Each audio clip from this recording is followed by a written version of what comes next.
Good evening, and welcome to this edition of Labor Vision. I'm Bob Delaney, Executive Director of the Institute for Labor Studies and Research. Labor Vision, a production of the Institute, focuses on topics of importance and interest to working Rhode Islanders. We hope you enjoy this evening's edition.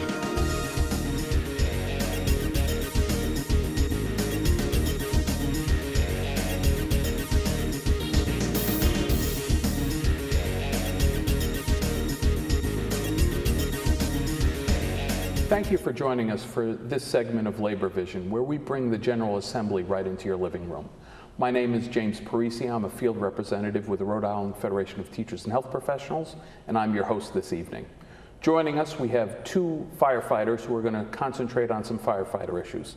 Representative Scott Guthrie, thank you for joining us. My pleasure. Scott, you are a representative for District 28 in the Coventry area, That's correct. And you're also a retired firefighter. That's correct also. And you are one of the few people who's served, left, and then have come back. You served in the Assembly about a dozen years ago? 2001 and 2002. Okay, and when did you get reelected? 2008. Okay, terrific. Also joining us is Paul Valletta. Paul, you're a legislative agent with the Rhode Island State Association of Firefighters. Correct. And you're also a current firefighter in Cranston? I am, yes. Okay, and you've been active in your union for about how long? 26 of my 27 years. Okay, that's a good long Yeah, period of time. Yeah.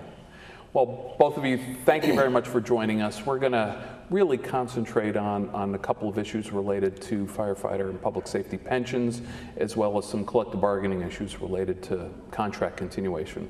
But before we talk about those issues, Representative, other than a couple of issues we're going to talk about today, what are you working on? What are the legislative priorities you have this session of the General Assembly?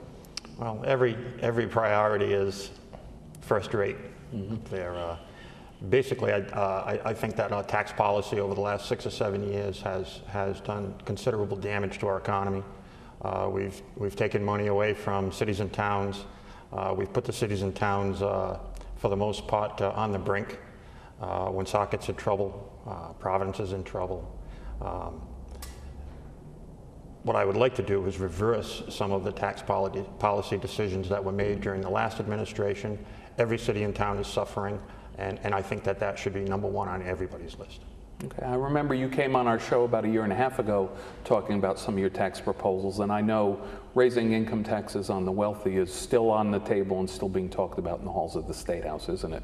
That's correct. Last time, what I wanted to do was to scale back how fast we dropped the flat tax, so to speak.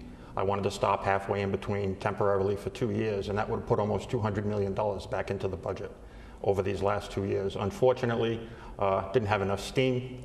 I do have bills in this time for 1% and 2% on two different incomes. I just got my fiscal notes yesterday, and I'm reviewing them, and we're going to see where we can go. And as you know, we also have Representative Samini's bill, which is the 4%, which I also support. Yeah, that's terrific. You're one of the many co-sponsors on that legislative issue, and we're going to try and get her in the studio to talk about that issue in the near future. You serve on the House Labor Committee. That's correct. What are the big issues this year for that committee? What are you grappling with over there? Well, we're taping here on a Thursday. This is the 8th, and we have some significant labor bills coming up tonight. We have binding arbitration for teachers for money matters. We have contract continuation, which is something that's being challenged all over the state, where there are certain people that would like to push or play brinkmanship and try to let contracts run out and then pretty much give somebody a new contract of their choice, which is against labor law. I support the continuing contracts for the same reason that I stated over the last 3 or 4 sessions. Just because a contract runs out, it doesn't mean that you have to end all. It can't be the end all be all. It has to be a law that's lived within. And if people are going to play with the law, we're going to make sure that we stop the games and we go back to sanity when it comes to labor relations. Okay. Paul, the General Assembly had a special session just last fall, and in mid-November, they voted on some pretty significant pension changes for teachers and state workers and some municipal workers. Could you tell our viewers, where your membership fell in that? Did you have people affected by the bill last year? We did. We have half the firefighters in the state that are part of the state pension system, and they were impacted by the changes. Part of the problem with the bill that we had is that we don't feel it was properly vetted. We don't believe it was talked about. We believe there are probably things in that bill that was passed that some of the legislators don't know are in there.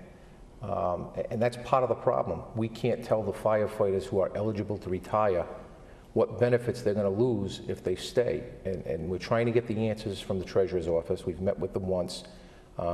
We sat down with them, asked them some questions, and asked them to put the answers in writing. And this was probably about a month ago, because we have people that want to retire just because of the pension changes. They're not ready to retire. They don't want to retire, but now they're stuck and they think they have to. And the worst thing for the cities and towns right now would be a run out the door. In Cranston alone, we have approximately 45 state firefighters in the state pension system who are eligible to retire. If 45 of those firefighters walked out the door in Cranston, I mean, we're already down 25 firefighters. That would leave a significant impact on the city of Cranston, especially their upcoming budget. So part of the problem is the unknown of what's in the bill. And as far as the impact on it, probably the biggest thing is the age requirement that's going to force firefighters to stay to a certain age.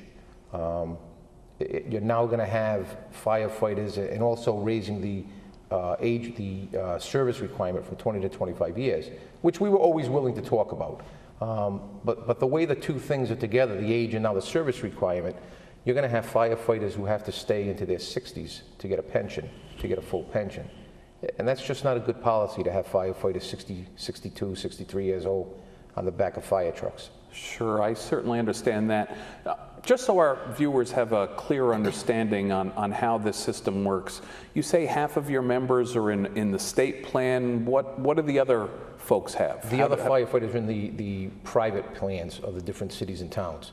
So right now they're not affected, but we all know that there's a commission in place, and we're hearing that there's legislation going to be coming out of the governor's office that would impact the private plans also. But that's, that's the problem. We have everybody split. We have some in MERS and we have some in the private plans. MERS are the state affiliated pension plans. The state plans. Okay. And it was your MERS members, firefighters, who were affected by the bill last November. Correct. But I think we're going to see something in the private ends too, which I think it'll be a little tougher. I mean, I believe, it's only my opinion, but I believe it was illegal what the state did. With the state pension, I'm 100% sure it's illegal what they're going to try and do with the private pensions if they try and change them by state statute, when all of these pensions are by contracts. The pension benefits for your members are in collective bargaining agreements. Yeah, in Cranston, I'll speak specifically about Cranston because I'm the president there. All our benefits for our pensions are by contract.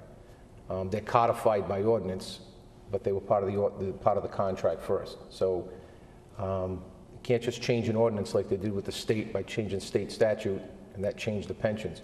They have to go through collective bargaining agreements, which I should add, like we were all willing to talk about with the state pension end, and they didn't want to talk.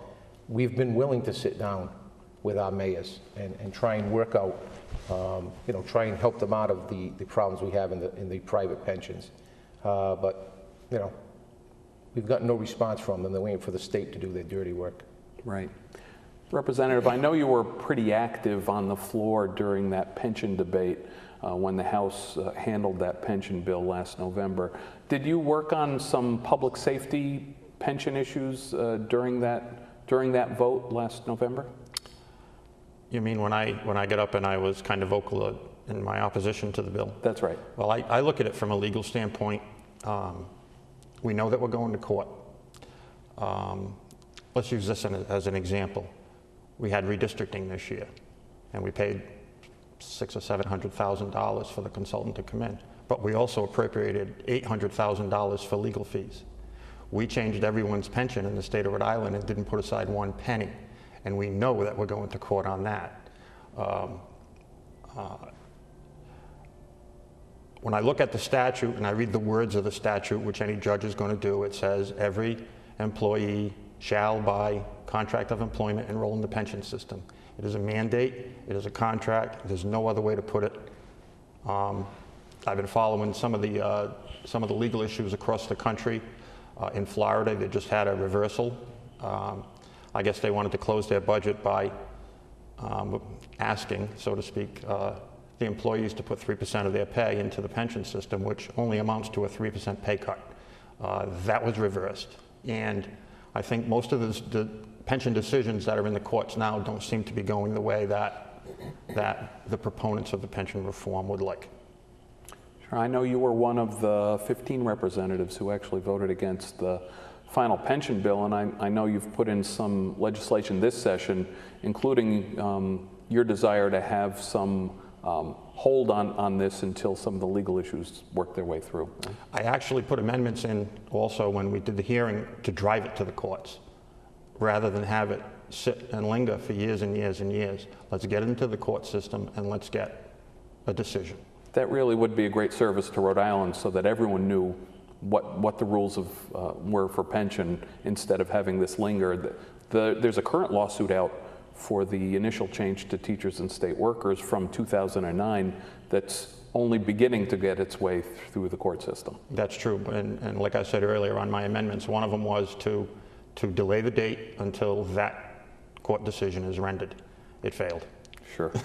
And Jim, if I can add, talking about courts, and I may have a different view than some other local union leaders, but when we win, and we will win these cases, I mean, a court of law has to go by law, and there are contracts, and you can't break those contracts.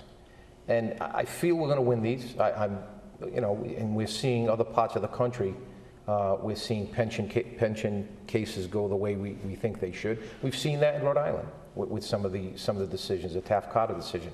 But I don't think it's going to be a rah-rah day when the decision comes out that we won, because then where are we going to be? Right. Where's this state going to be when this all could have been taken care of last year, when everybody was willing to sit down and help out and straighten this thing out, and there'd be no litigation at all. But it just didn't happen, though.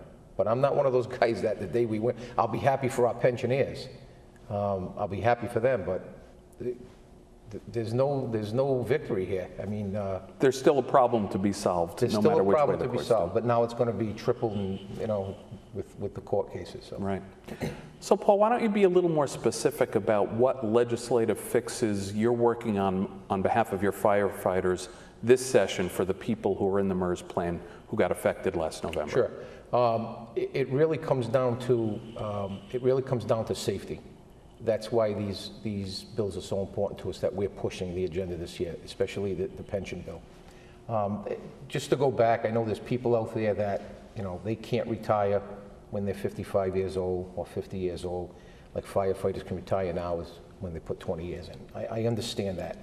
But you have to understand the job, and you have to understand the physical demands of this job. And you have to understand that when you reach a certain age, I'm a 53-year-old line firefighter.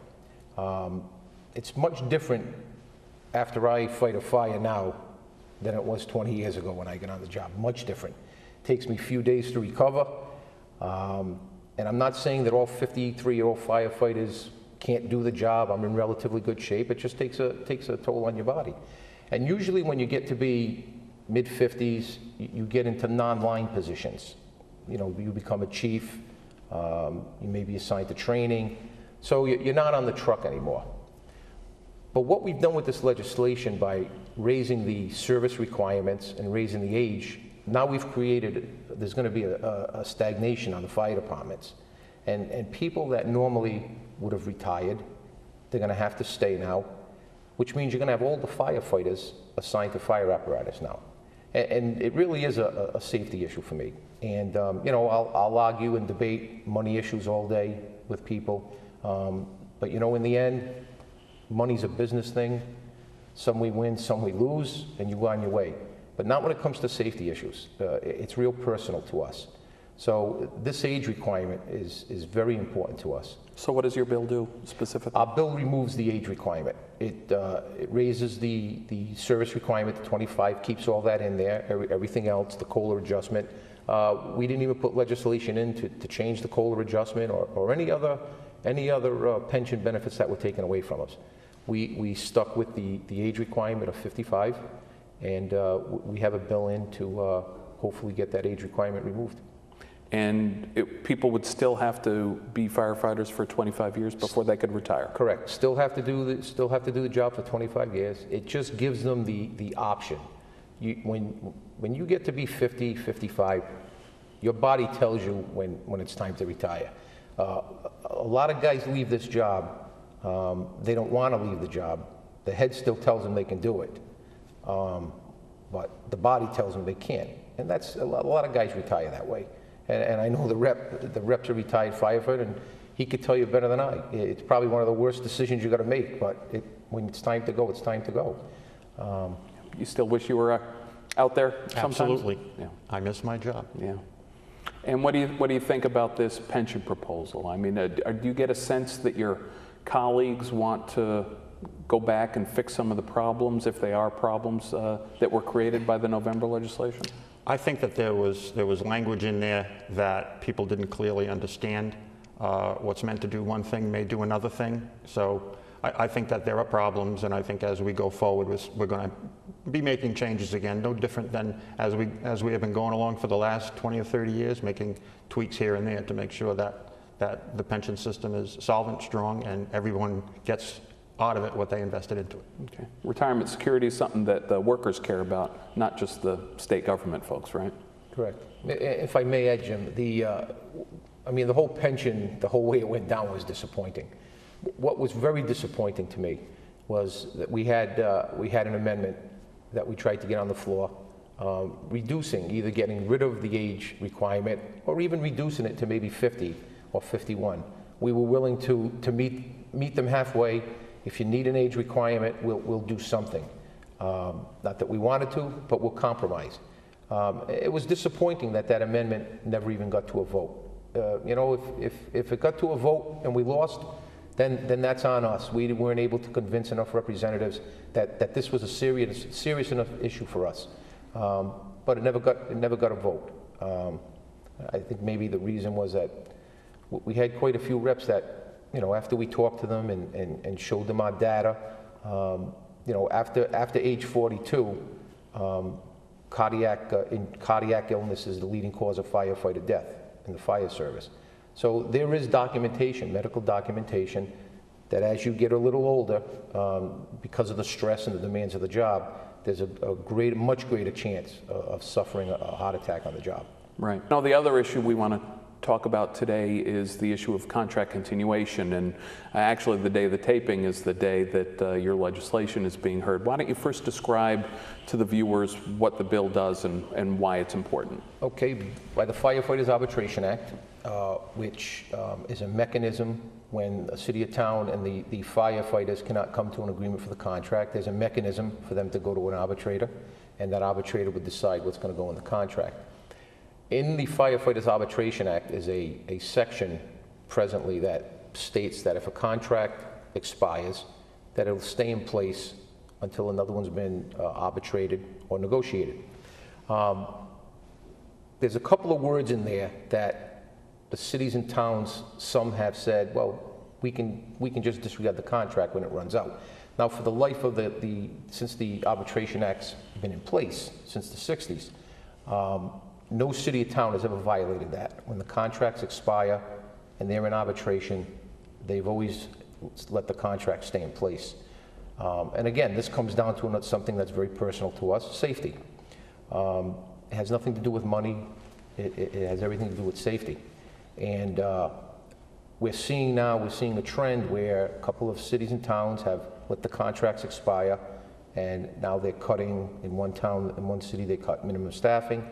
Another town, they're forcing the members to go from regular firefighter shifts to 24-hour shifts, which will impact their health.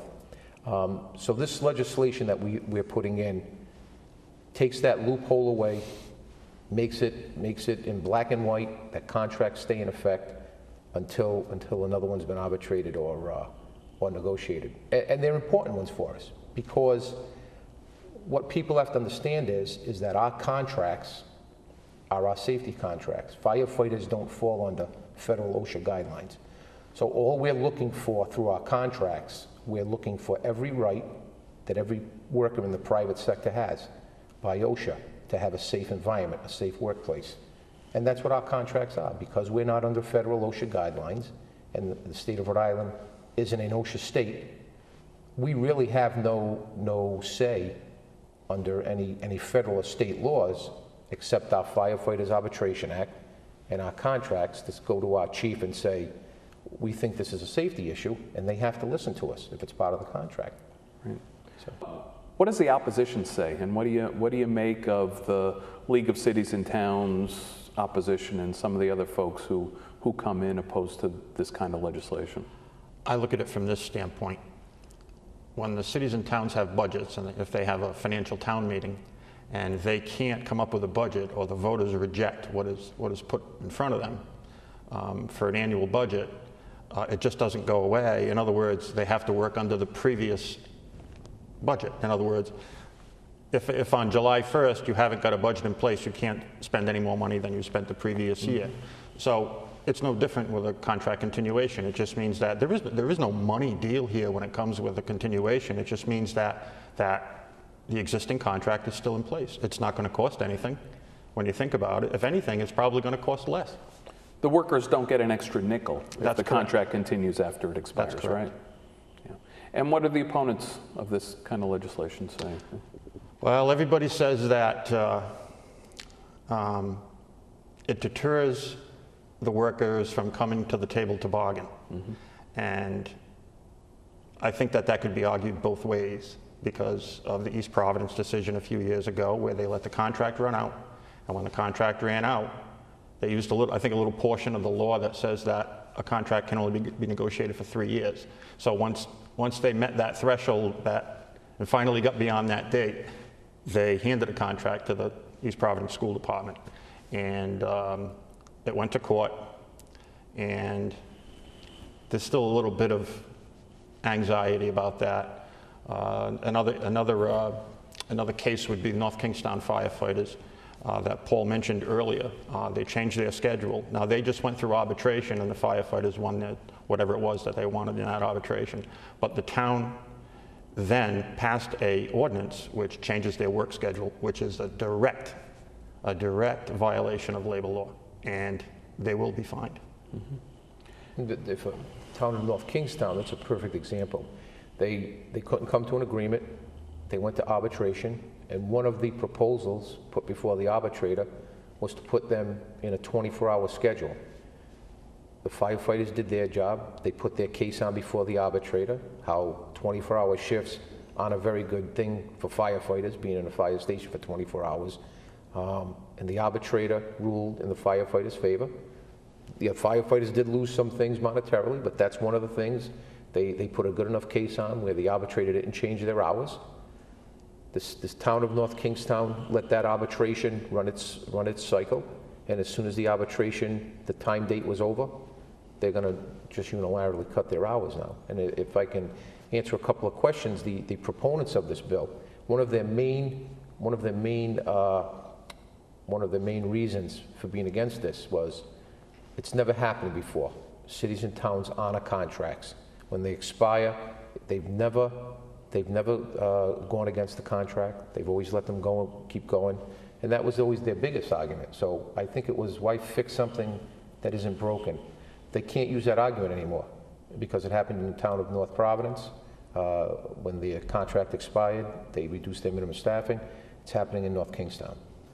So it's a very important bill. I know in the school realm, not only the East Providence imposed contract on teachers, but the Warwick School Committee actually changed medical benefits for school support staff after their contract had expired before a new one was negotiated. And I know in Central Falls, the superintendent threatened to impose a contract on the teachers there after the contract had expired. So Paul, you're absolutely right that the argument that we don't do it just doesn't hold anymore. Yeah. Yeah. Unlike school workers and teachers, and unlike state workers, police and fire have binding arbitration. So we're not in a situation where there's going to be a 10-year protracted period of time without a contract in place for firefighters, is there? We're under the Firefighters Arbitration Act. We are under a strict timetable. We have to, as an example, Cranston, my contract runs out next June 30th. I have to inform the city of Cranston, I have to send them a letter 120 days before the day they adopt their new budget. And they usually adopt their new budget at the end of March. So I have to send them a letter that we have to negotiate 120 days prior to that. They have to sit down with me by the Firefighters Arbitration Act. They have to meet with us within 10 days. We then have 30 days to negotiate a deal. If after those 30 days, we don't come to an agreement, I have to file with the Arbitration Association for interest arbitration. So this idea that we can just sit around and let the contract stay in place, and like you said though, no one gets anything, the contract stays in place, you don't get any raises, everything stays the way it is.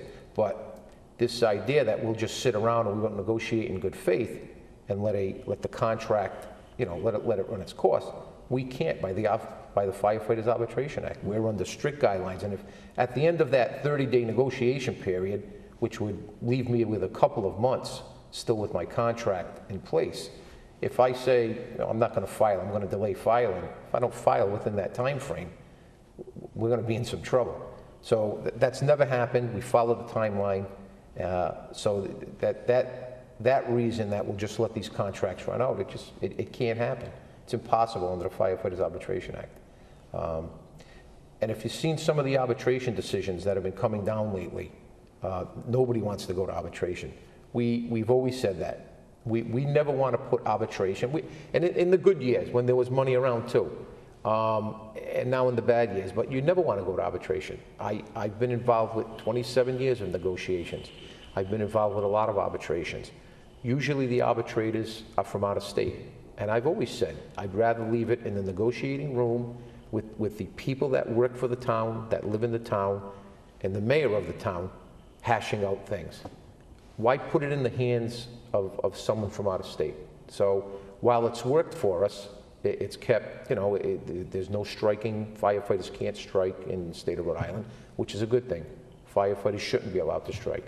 So that's a good payoff, with the Arbitration Act. But, I've always been a proponent of negotiations. Sometimes it doesn't work.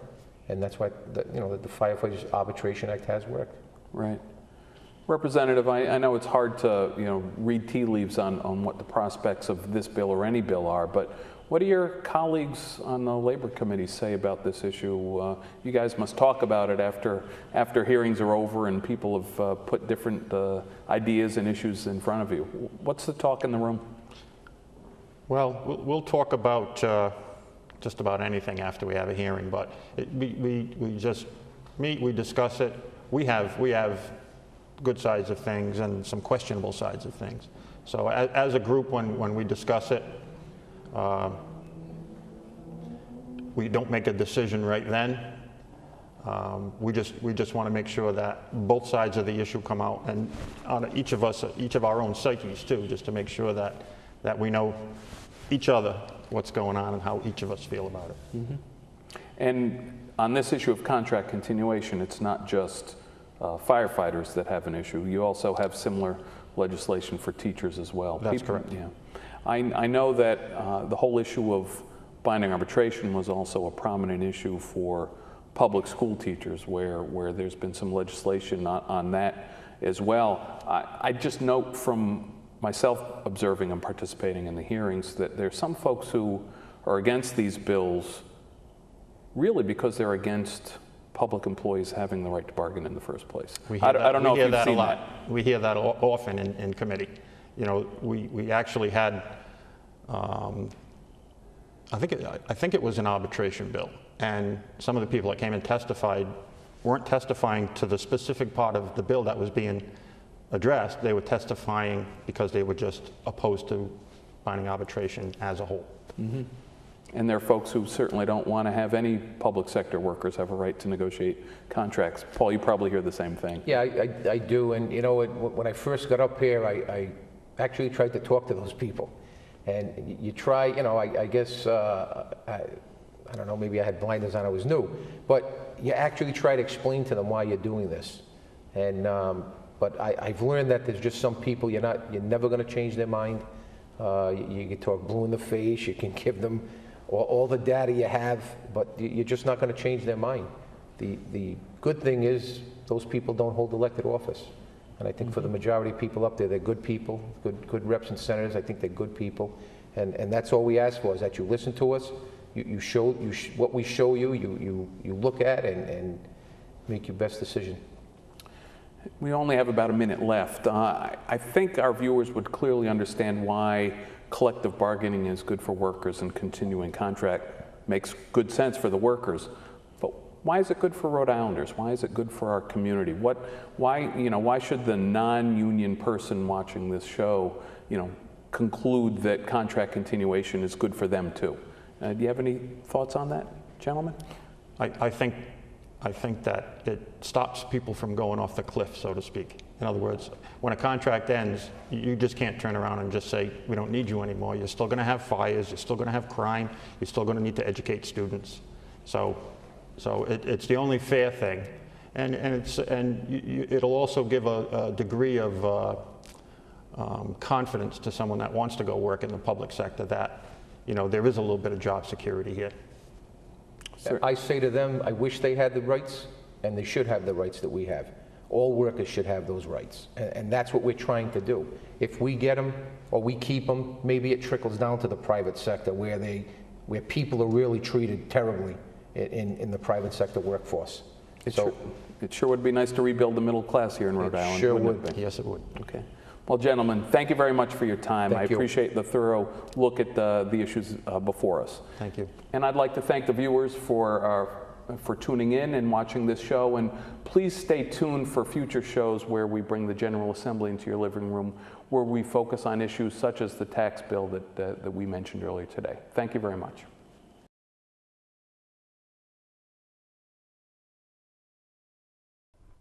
Good evening and welcome to Labor Vision.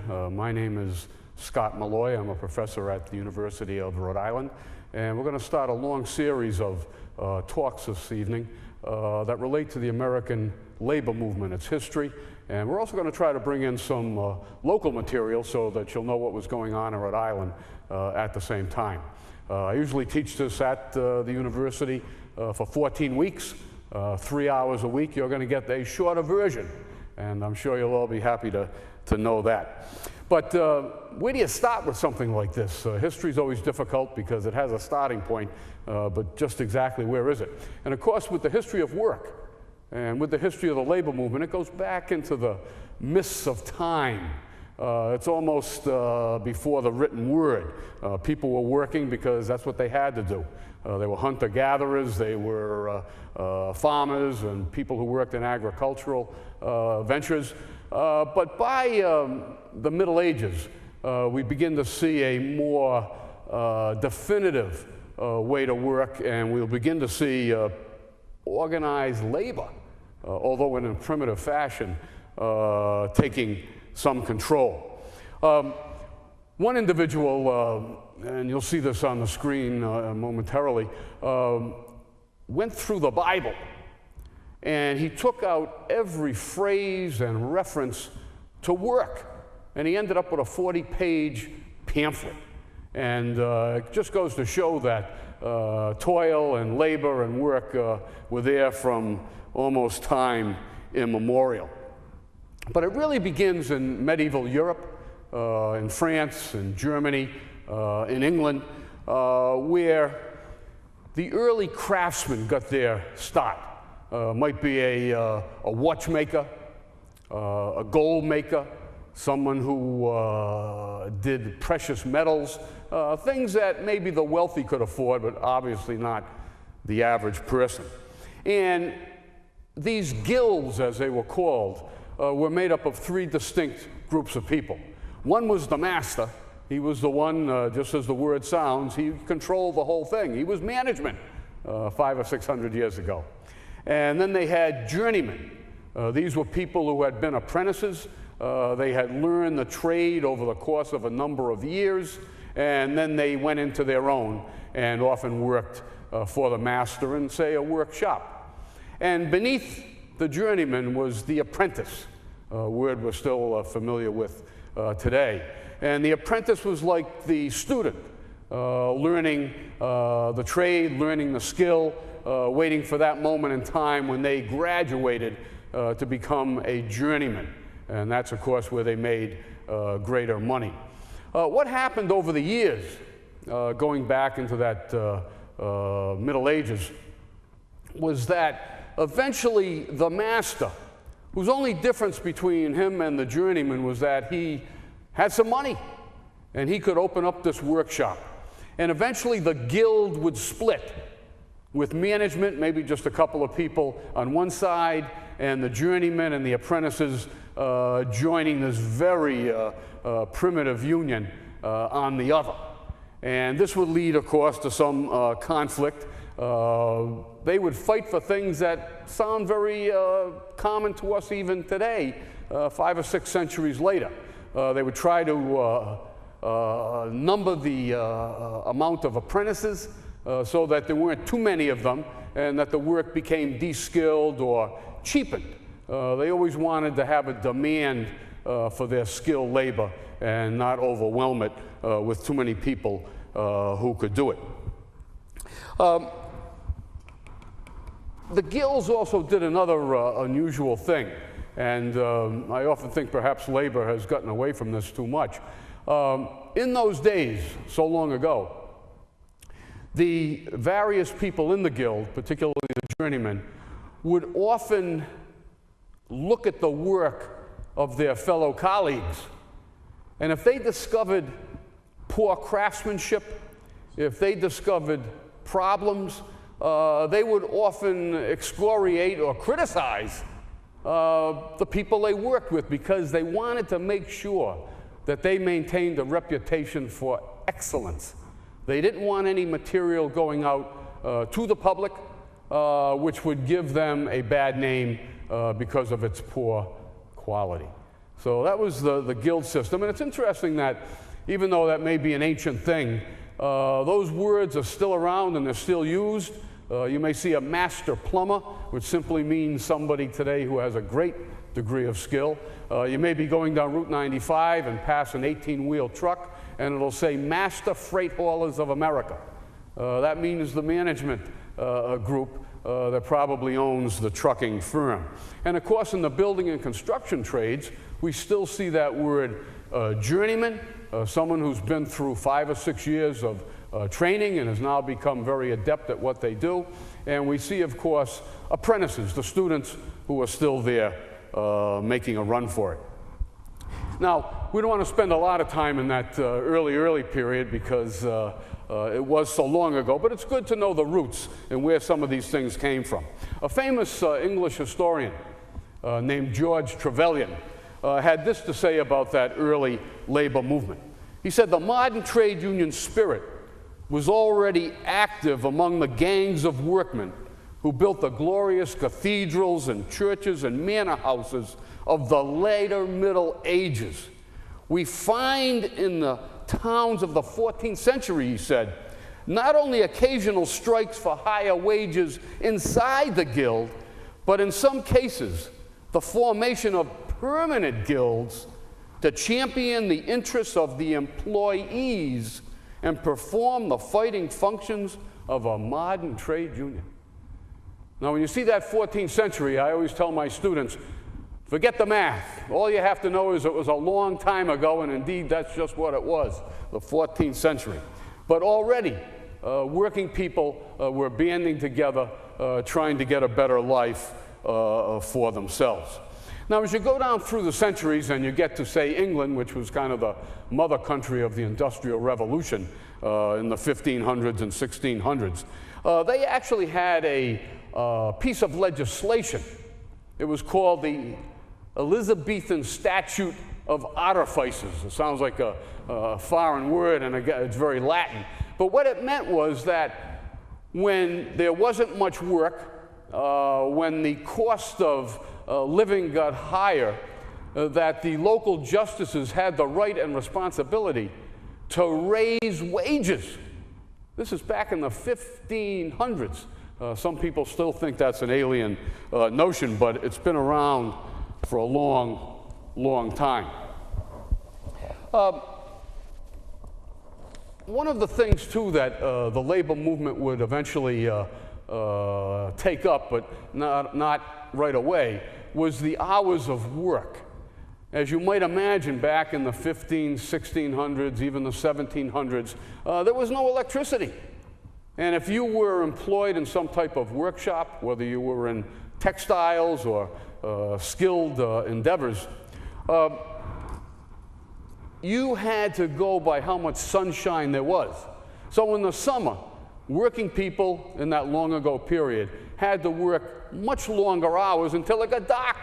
So they might be toiling from 7 in the morning till 9 in the evening, having maybe lunch and supper at the factory or at the workshop itself.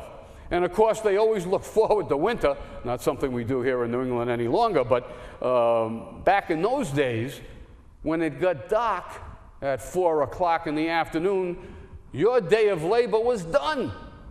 And so they often appreciated the fact that there were shorter days in the winter and maybe didn't care for those longer days in the summer, even though it might have been much more comfortable.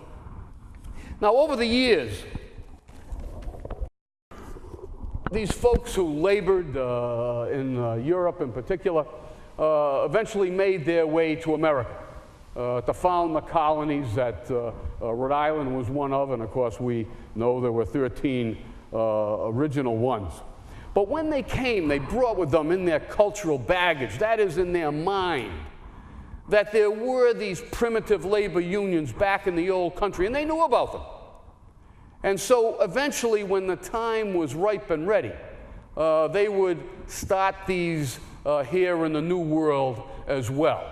And sometimes when you listen to management historians or people who may not know so much about worker history, they often like to say that, well, it started with the Bolshevik Revolution in 1917. Nothing could be further from the truth.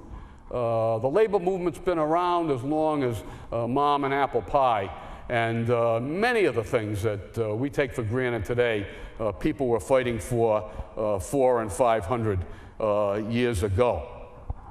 Now, many of the folks who filled the 13 original colonies here in America came from England, and there was a little ditty, a little anthem, that kind of a poem that they used to say back in those days. It said, "In England, land scarce and labor plenty. Land scarce and labor plenty. In Virginia, land free and labor scarce." And we know today, during this Great Recession, there are parts of the country where you can go and get a job, perhaps in the oil industry in North Dakota. Seems like a long way off, but I guess New England was a long way off way back when as well. Now, some of the great characters that we're used to in American history, like Captain John Smith, and I know when I ask my students about him, they always say Pocahontas, because it was a kind of a Walt Disney love affair there in the cartoons.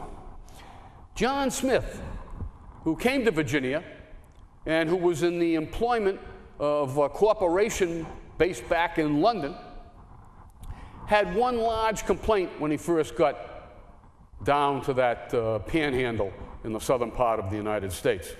And that was, a lot of people were fortune hunters.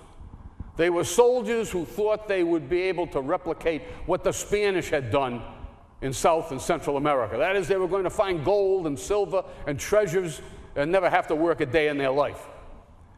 Unfortunately for them, work in that era, particularly in what would become the United States, was indeed difficult, laborious. People often got sick from various illnesses in these swampy areas. So John Smith would write back to his corporation in the early 1600s, and he said, "When you send again," meaning when you send people again, "I entreat you, rather send but 30 carpenters, husbandmen, gardeners, fishermen, masons, and diggers of tree roots than 1,000 as now we have." Imagine that. He wanted diggers of tree roots. That must have been a very skilled and important job way back then. Not one that perhaps you'd be bragging about today. But when you landed in a forest primeval and the trees went all the way down to the ocean, a digger of tree roots was indeed a very important person. Now, how did those people get over here in those early years? Because they certainly didn't have the money for a transatlantic journey, which would be very expensive, even at that moment in time. And they were known as indentured servants. That is, they would pay an indenture, a certain fee, to a company, which would then get them from London or somewhere in England to one of those 13 colonies. The reason the company would put the money up, they would virtually lend it. And when those indentured servants got to America in the colonies, they would be auctioned off almost like a slave, except for the fact that that indenture would only last 5, 6, or 7 years, at which point the indentured servant became a free person, able to sell their services for whatever they got. And sometimes, if you had a real skill, like a glass blower, for example, there weren't many people who could do that way back in the 1600s. So you might even get a shorter indenture because your skill was in such demand. And we'll see that people who had skills are always been able to do better than others. And William Byrd from Virginia, and that Byrd family name, B-Y-R-D, is one of the most distinguished in American history. And until recent years, there was always a Byrd in the United States Senate. And they were very articulate and very powerful family that had their roots going back to colonial times. Now, William Byrd, one of the earliest members of that family in the early 1600s, wrote back to his corporation, in this case in the Netherlands, and he said to them, "Listen, I know not how much different people go for, but if you can send me skilled people here in Philadelphia, I can get 6, 7, or 8 pounds for each of them." So again, it was almost like a trade in people and skills. But again, unlike slavery, at some point you were able to get your freedom. Now, how widespread was this practice? At the moment that we declared our independence from Britain in 1776, 20% of the population of what would become the United States were indentured servants. And several of them actually signed the Declaration of Independence, something that's kind of eye-opening when you think about it. These were very poor and people who didn't have a lot necessarily going for them, but they made the best of their situation, and America can be glad, certainly, that they did it. As I mentioned earlier, most of the early settlers were farmers, and those who had a skill were usually found in the cities like Providence, Boston, Philadelphia, New York, and some of the more metropolitan areas down south, even though they were not much by today's standards. And just like today, people tried to have as many skills as they possibly could, because in that respect, they always had work. So rather than just be a farmer, if you were living in an urban area, and you could do 5 or 6 different jobs or have amassed a certain number of skills, you did much better than, say, people around you. Now, interestingly, and this is where the American Revolution will begin, there were early manifestations of primitive labor unions in the colonies as early as the 1700s. We see carpenters. We see mechanics will be the backbone of the upcoming Industrial Revolution. We'll see stonemasons and bricklayers and other people with wonderful skills at that time gather together in very primitive groups and organizations in order to look out for their own interests, their pay scales, and their working conditions. These people, because they were organized at a very early moment in time, would play a very strong and important role in the American Revolution. We know that there was a group called the Sons of Liberty. They were kind of an underground organization that fought the British and the Hessian troops, and many times you will find skilled workers among them. So even though the merchants may have been the ones who complained about the taxes that Britain felt compelled to levy on the colonies because of the French and Indian wars that seemed to go on interminably, these skilled workers often did the dirty work. That is, chase the stamp collector out of town, let's say in Newport or in Philadelphia.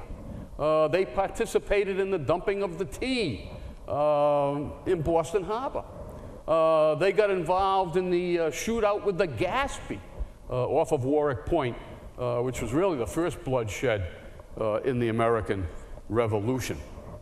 And it's interesting when they brought up the ideas of the rights of Englishmen and that the colonists were losing them, when they talked about liberty, justice, and eventually the American way, it was these ordinary people who would later be the backbone of the labor movement, who often took it to heart, what some of the great propagandists like Thomas Paine was talking about.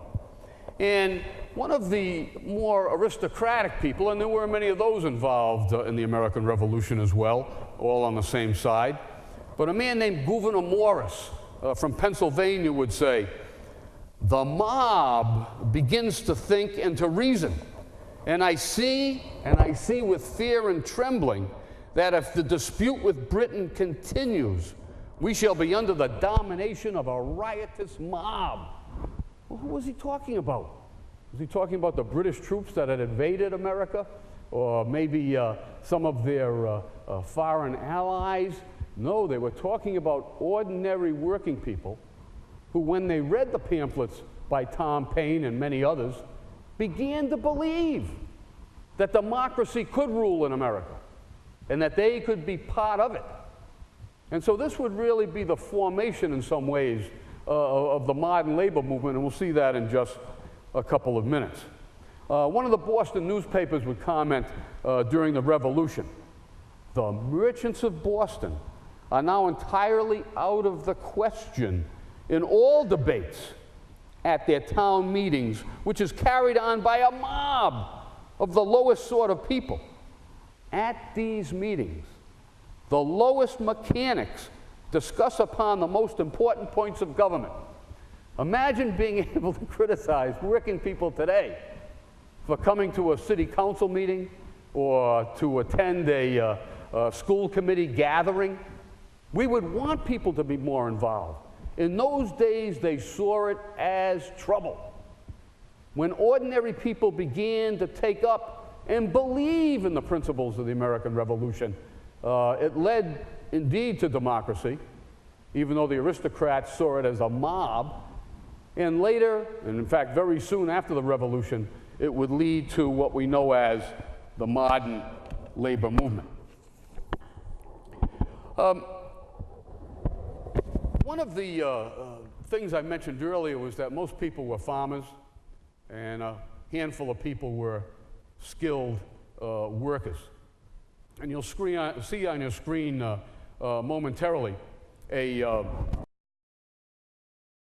indenture form from Johnston, Rhode Island.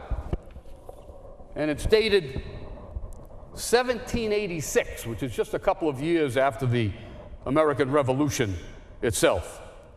And the town council of Johnston would resolve, and I quote, that Stephen Bigelow, a poor boy, aged 9 years old, shall be bound out as an apprentice to Philip Arnott and his heirs until he comes to the age of 21, and that the said Philip shall learn the apprentice to learn, read, write, and cipher until he comes to the age of 21. And once he got out of his time, once he turned 21, the master would have to provide him with a suit of clothes and a few dollars. But it's interesting when I use this in class, because my students look at it and I say, what adjectives, what do we know about this poor kid, other than the fact he was 9 years old? Well, they usually say, well, he's described as being poor. And what that meant probably was that one of his parents was no longer there. Maybe both his parents were no longer in the picture. And our forebears, we think we're concerned about taxes today. Back then, they were very, very upset about that. And what they did to try to avoid it was take a young kid like this and put him out as an indentured servant to learn a skill so that he would not be a problem or a drag on society around him. So that was Johnston in 1786. I don't know if we've still got any apprentices out there today, but it was certainly another way of life and an entirely different world in which young people were taken from their familiar background and indentured out, usually to strangers, to learn a skill. Thank you for joining us for this edition of Labor Vision. We appreciate your input and encourage your comments. Labor Vision can be seen 3 times each week, Tuesdays at 7 p.m., Thursdays at 8 p.m., and Saturdays at 5 p.m.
Hello, my name is Jim Parisi, field representative and lobbyist with the Rhode Island Federation of Teachers and Health Professionals.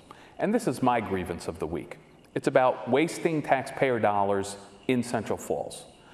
Recently, at the conclusion of a months-long process, the municipal side of Central Falls government has finally figured out how to deal with its bankruptcy. But it's not over. Instead, taxpayer dollars are being wasted on Receiver Bob Flanders and his staff to drag the school district into the Central Falls bankruptcy. I have to tell you, Central Falls schools have had nothing to do with the city of Central Falls for 2 decades. The state took the schools over when the city couldn't afford to run its schools in 1991. The Central Falls schools are run by a state-appointed board of trustees. They're not elected by the city voters. They have nothing to do with municipal government. They're appointed by a state agency. The state pays 100% of the costs of Central Falls schools, yet for perhaps reasons related to bargaining leverage, Bob Flanders is trying to drag the schools into the municipal bankruptcy, and the state is paying big dollars for that to happen. It's a real waste of taxpayer dollars dragging schools into the Central Falls bankruptcy, and that's my grievance of the week.